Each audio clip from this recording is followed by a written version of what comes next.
A certain Mr. Mark Anthony Lopez, no, posted, sabi niya, aside from Duke Frasco, Congressman Duke Frasco is our Deputy Speaker, Ace Barbers is also one of the most stupid congressman ever.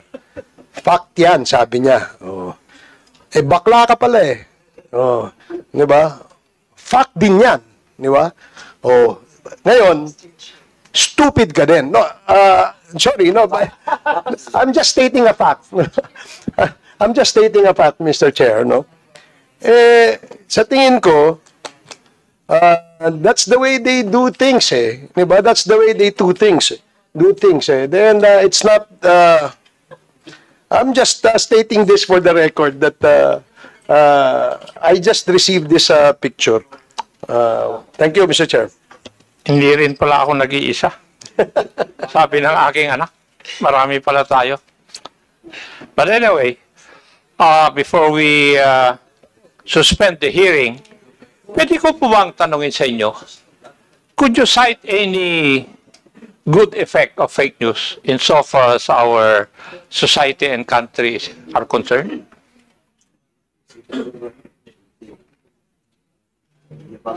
Meron ba kayong yes.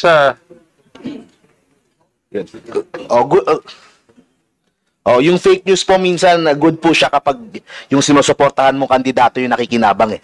Kasi kung yung side nyo yung mananalo dahil sa fake news, de good para sa inyo. Pero po sa buong bayan, syempre, kawawa po. Ganun po kasi talaga eh. Propaganda po siya eh. Yun Pero katanungan ko po, ano po ang good effect nitong fake news sa ating sosyedad at sa ating bansa? Hindi dun sa tao. Tao po. Yun lang po ang problema po. Kung yung na-elect po, magaling naman o maayos naman, hindi matutulungan po yung buong bansa. Kaso po, syempre, nagkakaroon po tayo ng kultura ng fake news eh. Kaya yun po yung masama po doon. Pero yun nga po, pag ikaw yung mga supporter nung kandidatong gumagamit ng fake news, di maganda para sa inyo. Ganun po ang lumalabas po ngayon. Ibig sabihin, nauuna yung persona kaysa doon sa ating bansa. Ganun po. In fact po, like I said po nung nakaraang hearing, may mga kababayan po tayo, alam naman nila na fake news, alam naman nila na hindi sigurado, pero i-share pa rin nila dahil nakakatulong doon sa kandidato na gusto nila. Yun po yung nakakalungkot po na nangyayari po ngayon. Kasi hindi naman, yung fake news naman hindi naman sa eleksyon eh. Kung titignan po natin, mas masama po ang epekto nito sa ating ekonomiya, sa ating kultura, at saka sa ating edukasyon. Mr. Chair. Yes. Mr. Chair, sa tanong po nyo.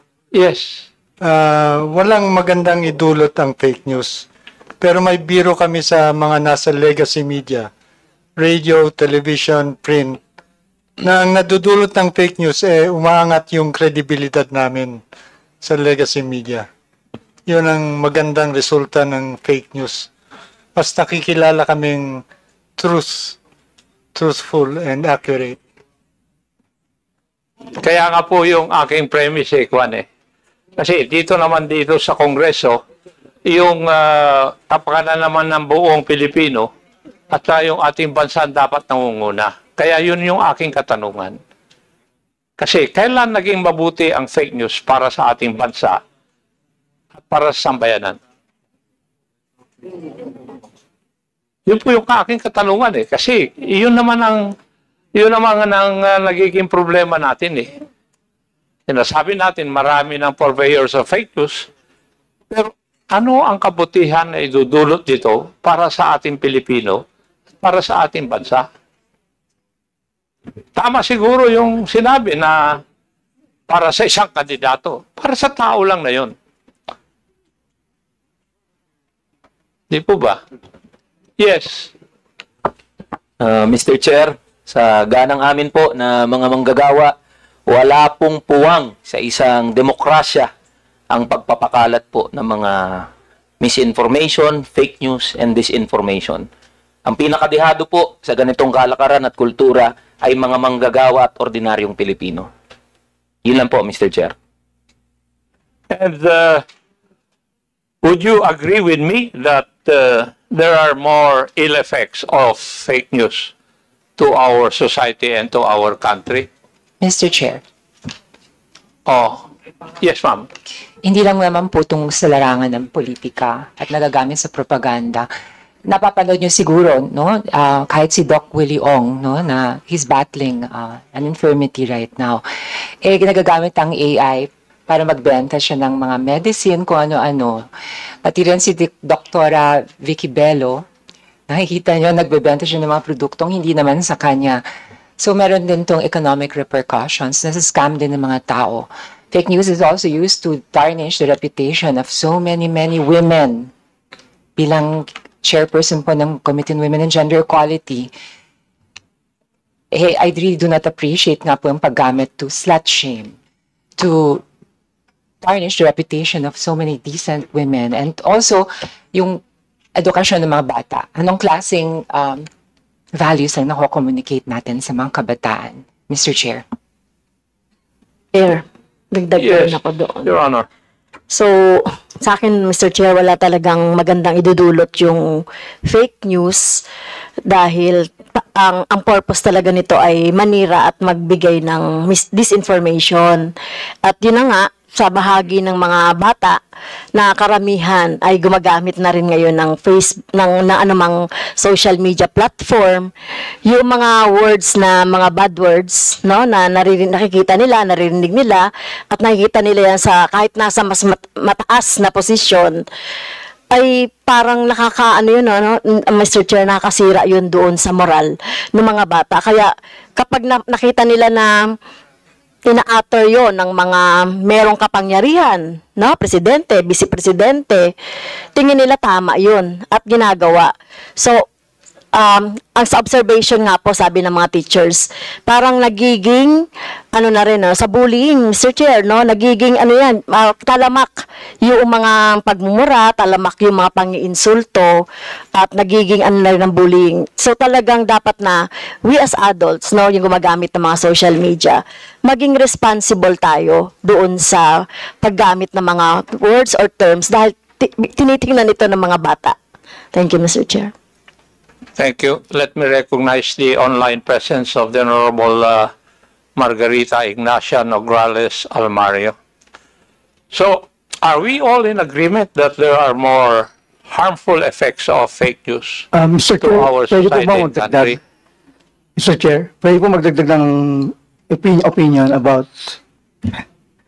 Yeah, pwede. Kasi po, for example, yung last hearing, February 4, ang naging highlight po kasi noon, ang mas napag-usapan is yung confrontation between Congressman Marcoleta and Attorney Ricky Tomotorgo. Kasi, ang culture po kasi ng Pinoy, the more scandalous, the more controversial, the more confrontational, yun ang mas kinakagat ng Pinoy. Kaya, parang ginagawa to rin ng iba is gumagawa ng mga ganyan, no, klaseng mga news. Pero, kasi, kung tatanungin niyo ako, yung last February 4 hearing, mas gusto ko yung naging usapan ni Congressman Adjong with the other resource person. Mas intellectual yung usapan. Kaso, ang mga Pinoy, since masa, mas gusto nila yung parang teleseryang style eh. Yung talagang nagmumura, nag-aaway, ganon. Yun ang kumakagat sa Pinoy. Kaya sikat ang teleserye, di ba? Sikat ang yung mga eksena na talagang maraming mumurahan, awayan. Kaya ganon ang Pinoy po kasi, yun ang kinakagat. Kaya yung mga vloggers, may tendency na gumagawa ng ganon. Kaya kahit ayaw nila para kumita, gumagawa ng ganon. Pero ang tanong po, tama po ba yun? Yung nga po, hindi nga po tama. Kung hindi tama, hindi po dapat itama natin through regulation. Yes, I agree po. That would be the appropriate thing to do. Yes, I agree po. Pero sir, dapat nga, tulad yung recommendation ni Ms. Malu Tikia last February 4, dapat po is yung pag magkaroon ng balita na fake, dapat sagutin nyo agad. Halimbawa, may fake news about Congressman Barbers, dapat siya mismo, sasagutin niya agad. Kasi di ba kanina minention nyo, pag kayo hindi nyo pinapansin, ini-ignore nyo lang, ayaw nyo ma-stress. Kaya lang, habang pinapatagal natin yon, the more na hinahayaan natin siya, yung balita na yon, the more na kumakalat. Kasi ang Pinoy nga, kinakagat nila yung mga ganyang scandalous na stories. That's a very sad commentary about the Filipino, if I'm Sadly, ganun concerned. po. Ganun Ganun na nga po. makababa ang pagtingin natin sa kapwa Pilipino natin. Well, hindi naman po lahat. Kaso, di ba, kulang nga tayo sa awareness. And then, karamihan ng population natin, mas marami ang lower class.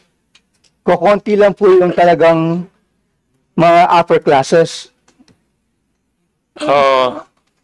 Hindi naman po kailangan maging upper class para magkaroon po ng common sense at saka konting intelligence.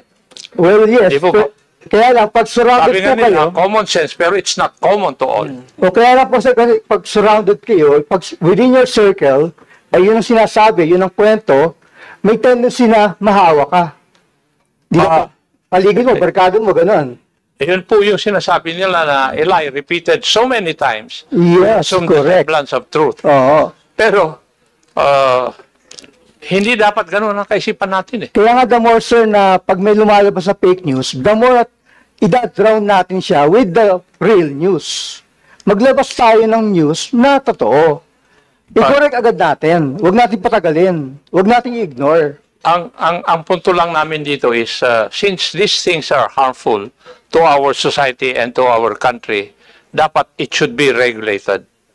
Yun po yung kwan. But other people who are involved in this kind of business, ayaw po nila ma-regulate. Tingnan mo yung rason nila. Freedom. You're infringing on my freedom of speech and expression.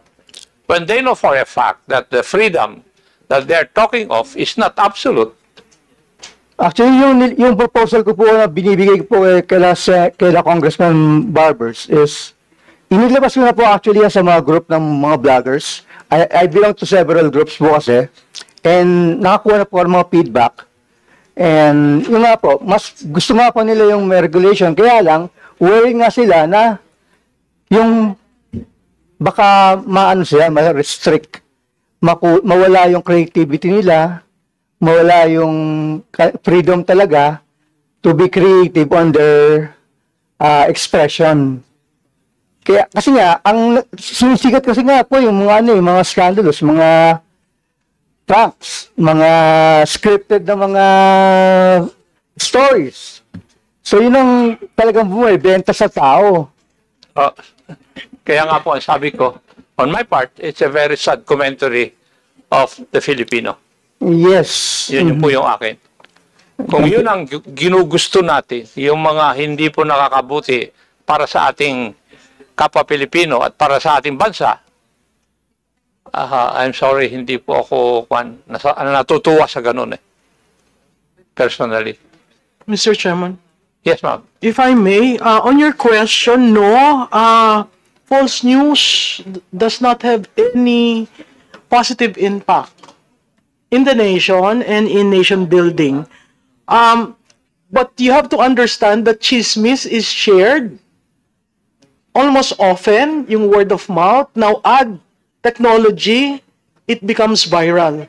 So like what I said in the first hearing, yung 3-minute, 3-second rule, whether you consider that as clickbait, the examples presented a while ago, they use short captions to really get the attention. But the worst part of that is, especially during elections, imagine voters voting because of fake news. That's a failure of democracy. That's a failure of nationhood. So that's why I am here and sharing that we really need to regulate, and we really need to have some way of reckoning where those who are posting recklessly need to answer. And that's the reason why I support the initiative of the two committees. But sir, it is not only in politics that it happens. It happens in among products, among companies, among brands. And the more heated the framing, the positioning becomes fodder for sharing. And that's a problem that I think every one of us need to recognize, from the user and to the content creators and to legislators. We just have to find a common ground. Thank you, sir. Yeah, we must find a balance, you know. A win-win solution. Yun naman ang objective natin dito eh. So, Mr. Chair. Mr. Chair. yes. Yung pong sa nasabi ni Ma'am sa products and brands na mga fake news, I think doon po pwedeng pumasok na din yung sa DOH, yung sa DTI. Sila po ang pwedeng mag-regulate na for ganong mga klaseng like yung kay Doc Willie Ong, kung may produktong, kasi parang false advertising. Pwede na pong iyan ng FDA, ng DOH, and yung sa mga kumpanya sa DTI. Pero yung sa political news po ang medyo mahirap din talagang kontrolin. Ang problema po kasi, Mr. Chair, yung pong mga hindi nag-attend po ngayon, syempre po nasasabihan sila na nagpapakalat ng fake news, yung iba sa kanila. Ang problema, Mr. Chair, kapag nagpalit po ng presidente o naging presidente po yung sinusuportahan po nila, sila na po yung totoo. Kami na po yung fake news. Ganun po kasi yung nangyayari. Yun po yung problema po talaga kung sino po ang yun po ang worry ko din na kung sino yung nakaupo, kung pangit yun yung fake news. Kung sino yung kumukontra sa nakaupo, yun yung fake news. Yun lang din po yung worry ko na nagagamit po sa ganun. So maganda po ma-establish pong mabuti kung ano yung talaga ibig sabihin ng salitang fake news. Thank you, Mr. Chair. Mr. Chair, may I comment on that, Mr. Thank Chair? you. Yes. Comment. Yes, Yes, Mr. Chair, the more reason for this committee to come up with a policy so that hindi siya hindi yung sabi mo nga kung sino presidente, doon pupunta silang tama. Tapos kung iba naman na maging presidente, nagkataon na hindi magkasundo, doon naman papanig yung ibang mga vloggers. The more reason for us to establish really, sabi nga ni Chairman Romy Acop, a balancing measure para we protect the freedom of expression. At the same time, you also protect individual rights against defamation, etc. At saka yung collective na interest ng bansa natin. Kanina, na sinabi dito ni Commodore, na meron talagang attempt ang China to infiltrate their own narrative in confusing the public in the Philippines na para magkaroon tayo ng alanganin na hindi suportahan yung stand ng Pilipinas pagdating sa West Philippine Sea. So all of these things, Mr. Chair, and with your comment, sir, the more reason for us to really come up with an enabling law. Yung sinabi nga ni Congresswoman Roman, magkaroon ng digital na Council of the Philippines. Kasi nakita natin, Mr. Chair, sa community, this is an emerging industry and it's a community na wala silang self-regulatory mechanism. Compare mo doon sa mga journalists na they have the KBP. They have a set of standards where all of the members of KBP have to follow. And if there's going to be violation of the guidelines, meron silang internal sanction on their members. Dito kasi sa social media, wala talagang ganong self-governing or imposed na set of standards, ethical standards that they need to comply. So I think, Mr. Chair, since wala silang ganong klaseng internal na sarili ng regulation, I think that's where the government would supply and offer this mechanism so that we can regulate yung mga sinasabi nating mga pag-proliferate ng mga hindi tamang impormasyon. So I thank you for that comment kasi doon nagpapakita na makes it more important for us to come up with a policy para yung sinasabi mong hindi ma-open sa partisanship yung ganitong klaseng pagdi-disseminate ng mga informasyon sa publiko. Thank you, Mr. Chair. Thank you, Your Honor. Any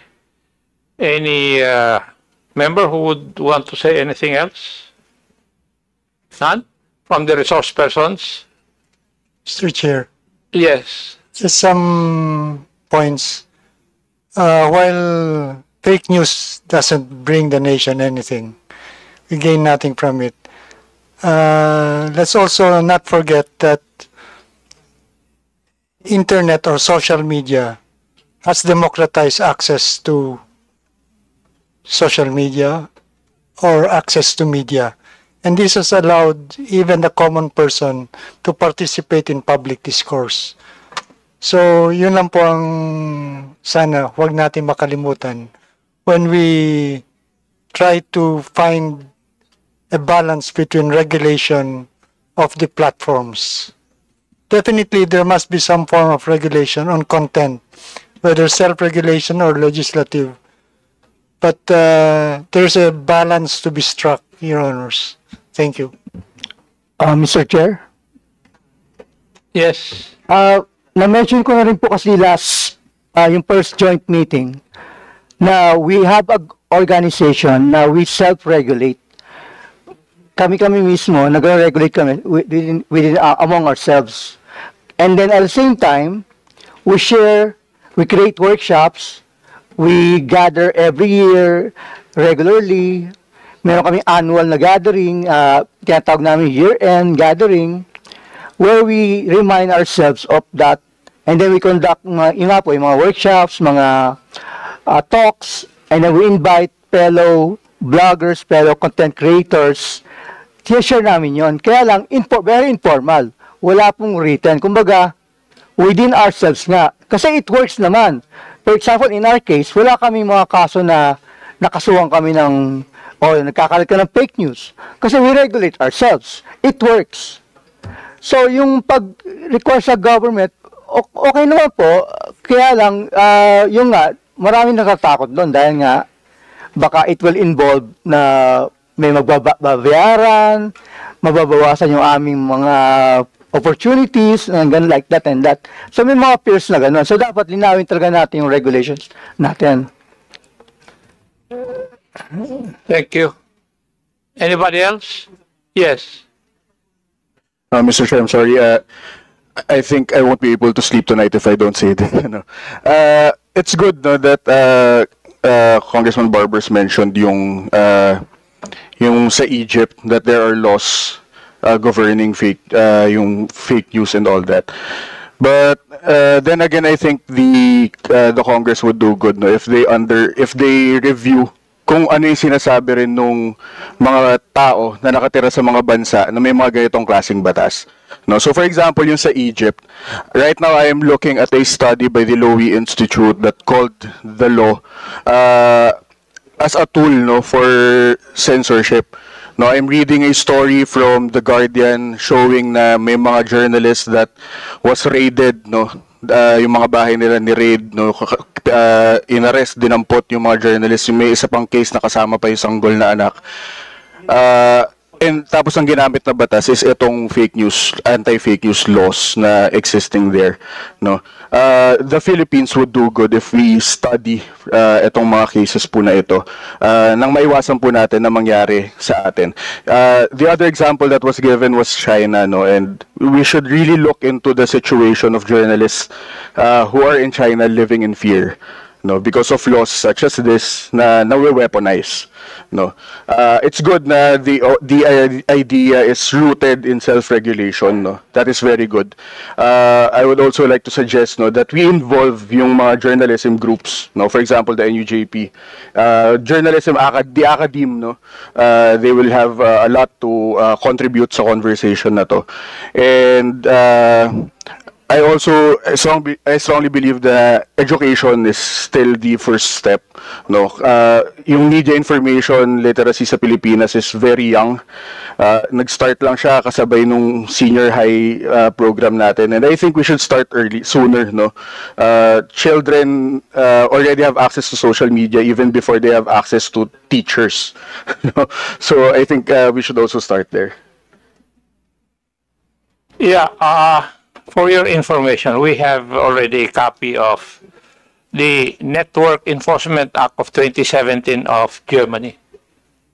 It requires social media platforms to remove hate speech or fake news within 24 hours or face heavy penalties. We also have from France the Fake News Law of 2018. It allows authorities to remove fake news during election periods and courts can also block false info quickly. And from Singapore, Protection from Online Falsehoods and Manipulation Act of 2019. So it allows the government to order corrections or removals of false statements online. But they have one criticism common. It could be used to silence dissent. So, as I've said a while ago, when we will craft a law on this matter, we must strike a balance. As I've said a while ago. So, meron na po kami nito talaga. So, anything else? Yes. Mr. Chair, tanong lang kay Mr. Ross kasi nabanggit niya kanina meron daw silang organization, sila mga vloggers. Mr. Chair, ilan ang current na bilang ng mga membro ng inyong organization? Actually, sir, wala po kaming exact number kasi we invite everyone from different organizations. Kasi ang nangyayari po kasi, napakaraming organizations ng mga vloggers. Iba-ibang grupo. Kaya lang, nagkakasama-sama rin kami. Kaya we don't really count the numbers, but for example, we have thousands per organization and then we gather together then. So, mixed din nangyayari po. So, kumbaga, hindi nga, very informal nga po talaga. Kasi we don't have membership talaga na we have to register and then you have to pay a membership fee. Walang ganon. And Mr. Chair, bahagi po ba ng network nila? Kasi nga, loose siya, pero bahagi din ba ng mga naaabot, nakakausap, at nakakapag-conversing ba kayo dun sa mga ibang pinatawag ng komite pero hindi nakasipot? Are they part of your circle or network? Committee, sir? Anong committee? Yung mga na-invite, pero hindi pumunta dito. Yeah, I know some of them. Naging kasama ko yun sa group before. Yung mga ibang political bloggers na nandun. Actually, nagkasama-sama rin kami. And then, within our group, nagkaroon din kami ng mga confrontation dahil hindi rin kami nagkasundo-sundo. And then, nagkahiwa-hiwalay din kami dahil nga, iba-iba nga yung mga parang iba-iba yung gusto nila. Iba-iba nangyari. Pag meron kasing parang competition ng leadership, doon nagkakaroon ng problema. Everyone, meron kasing nagiging parang dominating or na gustong sila mag-lead ng group. And then, so, kumokontra yung mga members. Ayaw nila ng gano'n na kinokontrol sila. Yun ang problem po ng regulation nga. Kapag may kumokontrol na a select few, doon nagkakaroon ng parang resistance. Okay. Thanks for that, Mr. Chair. Doon na lang sa nabanggit ni Mr. Balbedina, doon sa kahalagahan talaga ng pag-educate sa ating mga kababayan, lalo na sa mga kabataan nga, napaka-accessible na ng mga smartphones na nagiging daluyan nga ng access sa mga online platforms. Mr. Chair, for the record lang din ng committee natin, this representation has filed a bill para ma-institutionalize sa curriculum nating mga kabataan ang critical media and info literacy. Dahil nabanggit nga ng DepEd ng isang resource person natin sa nakaraang hearing na yung media and information literacy sa ngayon ay tinuturo lang siya sa isang quarter sa senior high school. Tapos ang pangamba pa natin, Mr. Chair, sa pagtitrim ng senior high school curriculum, isa sa mga pwedeng hindi na isama dun sa core subjects sa senior high school, itong media and information literacy. So, Mr. Chair, that's really a step backward. Considering na pinag-uusapan natin itong mabigat na topic, tapos ito pa ang maaaring gawin ng DepEd. So, all the more na dapat hindi ito matanggal sa curriculum sa senior high school. Dapat nga ay mas patadagin pa. Kaya, na-file po natin itong critical media and information literacy bill in line sa nabanggit ng ating mga resource persons from the media and the academe. Yan lang, Mr. Chair. Salamat. Thank you, Your Honor. Anybody else who would want to say his piece? Wala. Wala na. May I hear the favorite motion if suspend. Mr. Chair, motion to suspend. Second. Any objection to the motion to suspend the hearing? Hearing none, the motion is carried. Marami pong salamat sa inyo lahat.